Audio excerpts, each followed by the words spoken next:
पाकिस्तान को झटका लगा है। यह झटका कैसे है, ये इस वीडियो में हम आपको बताएंगे। कश्मीर के मोर्चे पर यह पाकिस्तान की एक बड़ी हार भी है, क्योंकि पाकिस्तान लगातार भारत के खिलाफ कश्मीर का प्रोपेगेंडा पूरी दुनिया में फैलाता जा रहा है। लेकिन जिस तरह से भारत ने पाकिस्तान की 6 से 10 मई के दरमियान दवाई की है, उसके बाद कई देश अब चुप्पी साधे बैठे हैं। हालांकि इनमें से कुछ भारत के दुश्मन हैं और कुछ दोस्त भी। पाकिस्तान के प्रधानमंत्री भारत से पिटाई के बाद भागे भागे पहले तुर्की पहुंचे।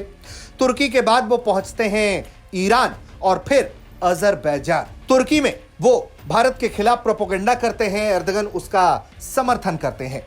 लेकिन जिस तरह से कश्मीर के मामले को गरमाने की कोशिश पाकिस्तान कर रहा है, वो ईरान पहुंचते पहुंचते ध्वस्त हो जाता है, क्योंकि पाकिस्तान के प्रधानमंत्री जैसे ही कश्मीर का मामला उठाते हैं तो फिर आतंक के मुद्दे पर ईरान के राष्ट्रपति पेजेश्कियान उन्हें घेर लेते हैं। पाकिस्तानी पीएम शहबाज शरीफ के सामने ही वो ये बात कहते हैं कि हमारा और आपका बॉर्डर पर जिस तरह का मतभेद है, जिस तरह से आतंकी गतिविधियां वहां हो रही हैं और जो विवाद है, उसे जल्द से जल्द निपटाना चाहिए और आतंकवादी गतिविधियों पर कठोर कार्रवाई करनी चाहिए।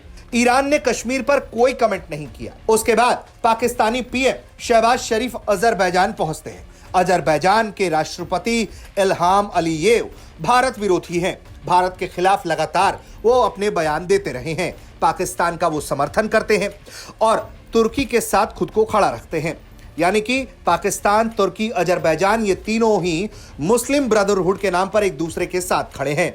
लेकिन पाकिस्तान की पिटाई के बाद अजरबैजान के राष्ट्रपति भी चुप्पी साधे हुए हैं, कश्मीर पर कोई बयान नहीं देते हैं। अजरबैजान और पाकिस्तान के राष्ट्र प्रमुखों के बीच में जब मीटिंग होती है तो इसमें कश्मीर का जिक्र कहीं नहीं आता है। हालांकि भारत पाकिस्तान के बीच में हुए टकराव और उसके बाद सीज फायर की बातचीत होती है। इसके अलावा अजरबैजान के समर्थन के लिए पाकिस्तान उन्हें धन्यवाद देता है। लेकिन जिस तरह से कश्मीर का मुद्दा इस पूरी बातचीत के प्रेस नोट से गायब होता है, उससे एक बात साफ तौर पर समझा जा सकता है कि भारत की पिटाई का असर अब उन देशों पर भी होने लगा है जो बात बात पर कश्मीर का रोना रोते थे।